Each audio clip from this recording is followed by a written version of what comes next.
Salut tout le monde, j'espère que vous allez bien. Donc aujourd'hui, nouvelle vidéo zapping. On retourne sur X se regarder encore énormément de séquences. Comme d'habitude, on ne perd pas de temps. Petit like pour la force, petit commentaire pour le référencement. Et pour ceux qui sont sur téléphone, qui ont encore des boosts et qui sont gentils, merci de booster la vidéo. Allez, on enchaîne avec la première séquence insolite qui nous vient de Le Patriote 13. C'est marqué une boîte de nuit à Bordeaux. Ils apprennent rien du drame de Grand Montana.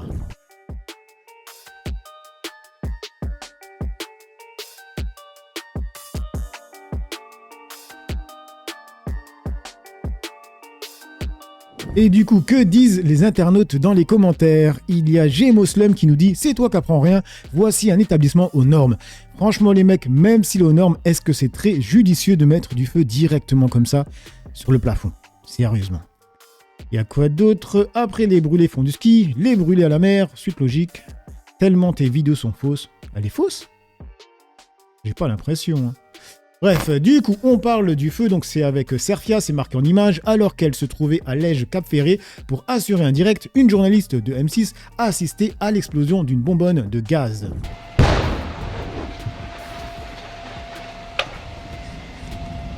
Et on retrouve tout de suite en direct notre envoyée spéciale Pauline Bensassi. Pauline, les flammes se rapprochent encore des maisons ce soir. En fait, c'est surtout une bouteille de gaz très probablement qui vient d'exploser. On a entendu une très forte explosion. Un pompier a été projeté au sol. Ses collègues se sont précipités pour lui porter secours. On ne sait pas du tout. On n'a aucune nouvelle sur l'état de ce pompier. Et quelques secondes plus tard, un arbre s'est embrasé.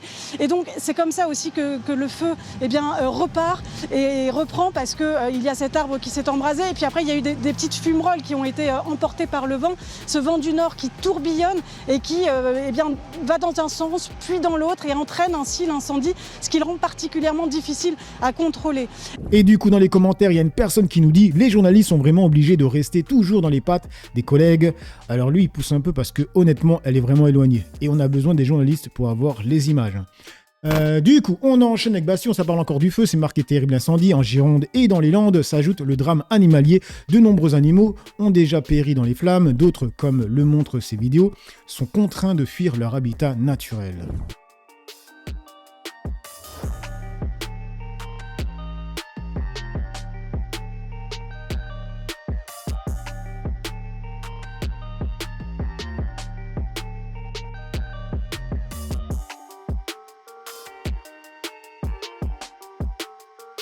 Et on passe sur le compte de Marcelo qui a tweeté « La France brûle et la présidente de l'Assemblée nationale, Yen Braun-Pivet, a choisi de soutenir les coureurs du Tour de France plutôt que les sapeurs-pompiers. » Charence sur lequel nous serons tout à l'heure dans le conservatoire botanique alpin. Un dernier mot peut-être sur le sanctuaire qui est là juste à côté. Je sais pas si... Et du coup, que disent les Français dans les commentaires? On marche sur la tête, ils sont hors du temps, ce sont des profiteurs, ils en ont rien à foutre de la France, tout ce qui les concerne est le plaisir pour leur petite personne, cordialement troupe de marine. Elle veut pas se mouiller, comme d'habitude, à côté d'un incendie, ce serait de rigueur. N'oublions pas qu'avec Gérard Larcher, elle soutient totalement la pédo de la 5e République. Du coup, on enchaîne avec Nicolas. C'est quoi ça encore? Ah oui, c'est avec la police, donc c'est marqué toute l'équipe de Supercopter pour un mec qui envoie un texto sur l'autoroute. L'État vous déteste. Un peu plus loin, Sacha repère cet autre conducteur, manifestement de bonne humeur. Il est en forme, il danse. Bon, il est content le monsieur. Voilà. Une petite danse, quelques gorgées d'eau. Mais la suite fait beaucoup moins sourire Sacha. Le conducteur saisit son téléphone. On le voit bien. Texto. Interception de hélico.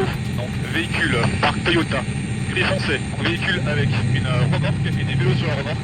Conducteur au téléphone avec envoi. Un hélicoptère pour choper des mecs qui envoient des textos. SMS où consulter son aimé. Et top à votre hauteur. L'homme ignore qu'il a été observé. Alors face aux collègues de Sacha, il va tenter de contester l'infraction.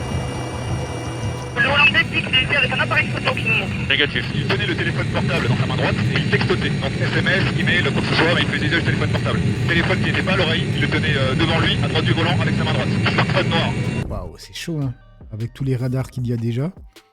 Alors, dans les commentaires, on voit pas Sacha dans les banlieues. Par contre, ça doit être le jour où il a piscine. Bizarre. Tu m'étonnes qu'on soit à 3,2 tonnes, je pense, d'euros de dette publique. 15 000 euros d'argent public dépensé pour entrer une amende de 135 euros. Oui, mais au moins, les Hollandais...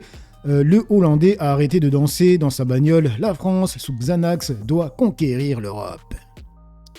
Du coup, on enchaîne avec Alerte Info avec Édouard Philippe et le premier candidat de l'élection présidentielle de 2027 à être visé par une campagne de désinformation relevant d'une ingérence étrangère pro-russe, affirmant à tort qu'il souffrirait de démence. Alors franchement les amis, j'ai pas du tout vu cette information passer, ou plutôt cette désinformation passer, mais bon, c'est pro-russe. Du coup, que disent les Français dans les commentaires? Il y a Dominique qui nous dit « On n'en veut pas, arrêtez de nous le vendre, retraite à 67 ans, augmentation des impôts, déconstruction de la France, non merci ». Jean-Marie qui nous dit « Pas vu un seul message sur cette désinformation, ça doit circuler uniquement à l'AFP ». Bill qui nous dit « Pas besoin de désinformation étrangère pour savoir que cet énergumène est un fossoyeur de la France ». Du coup, on enchaîne avec Alerte Info et Bouli. Donc Bouli qui répond à Alerte Info, c'est marqué Gabriel Attal qui a dit « L'écart entre le salaire net et le salaire brut est un scandale ». Bouli qui dit « Si seulement il avait été Premier ministre ». Je pense que toutes les entreprises cherchent le plus possible à améliorer la rémunération de leurs salariés. Quand je parle de choc des salaires, moi je parle d'abord de rapprocher le net du brut. J'ai utilisé cette formule un peu footballistique, mais il faut aller droit au brut. Maintenant, sur les salaires, on a un écart entre le net et le brut qui est trop important, c'est quasiment un scandale national, et je le dis ici, si on n'est pas capable de s'attaquer à ce sujet-là, il y aura un nouveau mouvement des Gilets jaunes, je ne sais pas si ce sera dans quelques mois, quelques années, mais en tout cas pour moi le mouvement social en France aujourd'hui, qui n'a pas forcément de porte-parole, qui ne dit pas forcément son nom, c'est cette classe moyenne qui travaille et qui n'arrive pas à s'en sortir de son travail. Et donc on doit tout faire pour permettre aux salaires d'augmenter, notamment via le rapprochement du net et du brut, en faisant des économies sur notre dépense sociale, en repensant le financement de notre modèle de protection sociale. Et c'est un des grands sujets sur lesquels je travaille, sur lesquels je ferai des propositions concrètes à la rentrée. Et du coup, dans les commentaires, ça nous dit quoi? Il veut donc supprimer tout le système social français. Il préfère se prendre en photo son arrière-train. Il s'est pourtant bien défoncé à ce poste, il s'en souvient plus, il était en plein trip sur la plage Coco-Caline. Et du coup on passe sur le compte de Tim Bouzon, et là ça parle du RN, donc il a tweeté « Ceux qui affirment que les députés du RN étaient absents, c'est tout simplement faux. L'abstention est un vote à part entière, prévu par le règlement de l'Assemblée, elle traduit une position politique et ne signifie en aucun cas que les députés n'ont pas travaillé le texte. » Et du coup il y a un fact-checking qui dit selon le révélé du scrutin, sur les 122 députés RN, 2 ont voté contre, 14 se sont abstenus, 1 n'a pas voté et 105 étaient absents. Et il y a donc John de Lorraine qui lui répond avec un screen en disant « Il faut mentir moins fort ». Parce que oui, il y avait personne les mecs. Voilà. Vous le rappelez, c'est LFI qui ont voté contre en majorité. Du coup, on enchaîne avec Focus, c'est avec Bali Bagayoko, qui rappelle qu'un génocide est en cours à Gaza et que Barbara Butch avait signé une tribune pour l'invisibiliser. Donc il dit « Est-ce qu'en tant que maire, j'aurais accueilli cette DJ ? Non, elle a pris une position particulière, notamment sur un génocide qui est en cours et que nous ne pouvons pas invisibiliser. » Hier, Barbara Butch a fait savoir qu'elle allait porter plainte contre votre parti, la France Insoumise, pour incitation à la haine et à la violence. Quelle est votre réaction ? La réaction, c'est que la question qui peut être posée, c'est que est-ce qu'en tant que maire, j'aurais accueilli cette DJ ? Non. Alors ? Non ?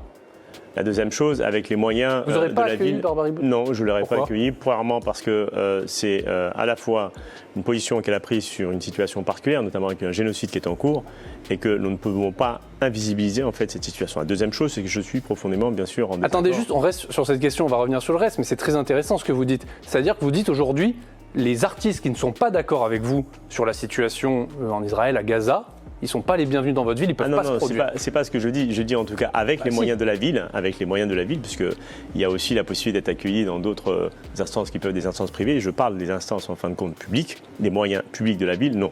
Ok, en tout cas, je vois que cette histoire, elle fait vraiment beaucoup de bruit parce qu'on la voit sur plein de chaînes d'infos, que ce soit sur TF1, BFM, CNews, Europe 1, RMC, etc., etc.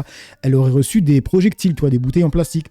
Mais bizarrement, je me souviens que quand Dieudonné avait fait un spectacle et que des manifestants pro-israéliens étaient venus pour perturber le spectacle et qui avaient blessé une petite Marocaine ou Algérienne, je ne sais plus, ben là, aucune chaîne d'infos en avait parlé.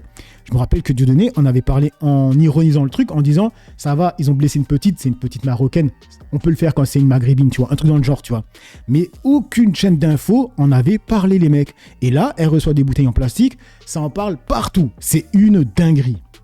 Du coup, dans les commentaires, elle est DJ, elle a bouffé les platines. Ce maire a une réelle colonne vertébrale. Si même l'ONU appelle ça un génocide, il est normal qu'un maire refuse d'accueillir une DJ qui en fait la promotion. Une commission de l'ONU dénonce la poursuite d'un génocide à Gaza en prenant pour cible des enfants. Israël s'attaque à la capacité même du peuple palestinien d'exister. Et du coup, on passe sur le compte de l'avocat Seidi Ba qui répond à Bref de presse avec cette news que je vous avais partagée avec ce jeune qui s'est donné la mort malheureusement, donc qui repose en paix après des agressions racistes. Donc il a dit: l'Assemblée nationale a su trouver une minute de silence pour un militant d'extrême droite, adorateur du Troisième Reich. En prévoit-elle une pour Joris, 21 ans, poussé au quick, je ne peux pas dire le mot à cause de YouTube, à force d'être traité de sale B. Les honneurs de l'État sont-ils réservés aux racistes? Bonne question. Du coup, on enchaîne avec le compte de journaliste, c'est marqué « Êtes-vous anti-musulman ?» Elon Musk répond. Regardez ce qu'il va répondre. You anti-Muslim? I'm against having if people are coming to a country with antithetical views, I am against that. I'm against that. You know, I'm against I'm against rape and murder. C'est une dinguerie ce qu'il a dit. Je suis contre le V et le meurtre. Juste avant, il dit, si des gens viennent avec en gros leur culture, hein, tu vois. En gros, il est en train de dire que tous les musulmans sont pour le V et le meurtre. C'est une dinguerie. Il dit la même chose que Zemmour quand il disait c'est notre culture, tu vois, c'est la culture des Africains de venir avec leur violence et tout ça, tu vois. Donc les musulmans seraient pour le meurtre et le V. Il essentialise de zinzin, les mecs, c'est une folie. Et d'ailleurs, quand il lui a posé la question, il a mis 10 ans à répondre, à commencer à développer son raisonnement, tu vois. Ça montre bien ce qu'il pensait déjà, tu vois, parce qu'on te dit ça, automatiquement, tu dis non, tu vois, je sais pas, bref. C'est une folie ce qu'il a dit, franchement. I'm against rape and murder. I'm against the imposition of rules and laws that are contrary to what we've come to accept in the West. And I think it's a crying shame that the sort of traditional media like you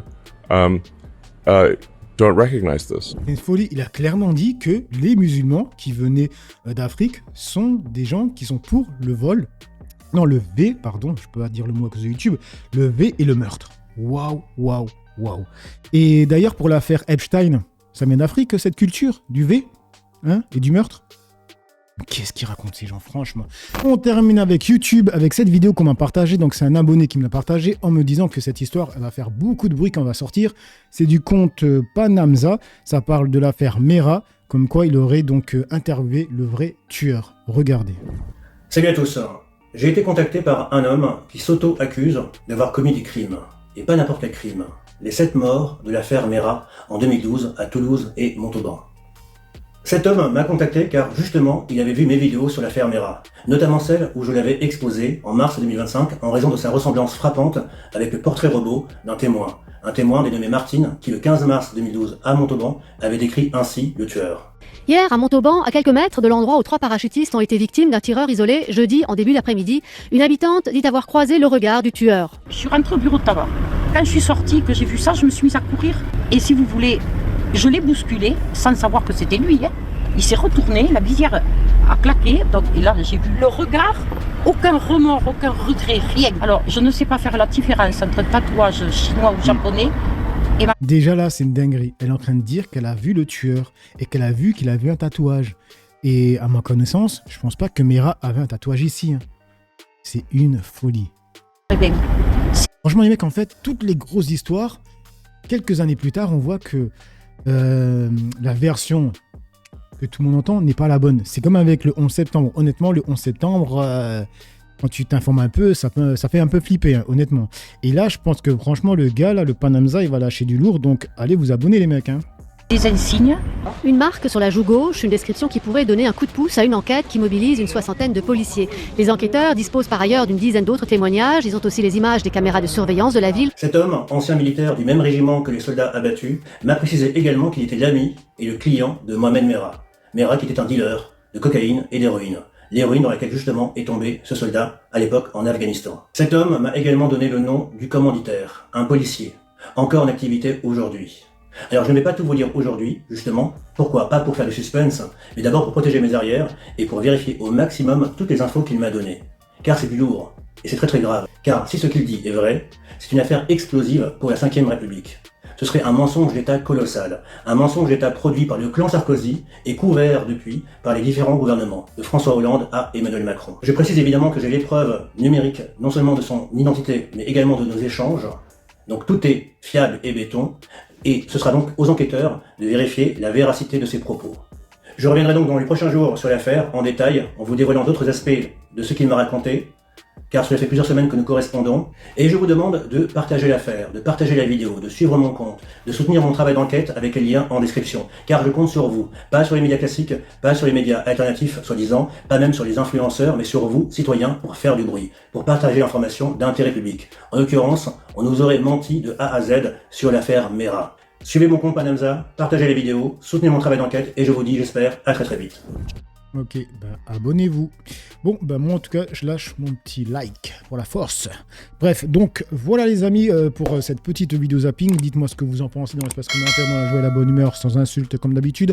N'oubliez pas le petit like pour la force, petit commentaire pour le référencement. Moi j'ai assez parlé pour le peu que j'ai parlé à vous décrire. Comme tout le monde.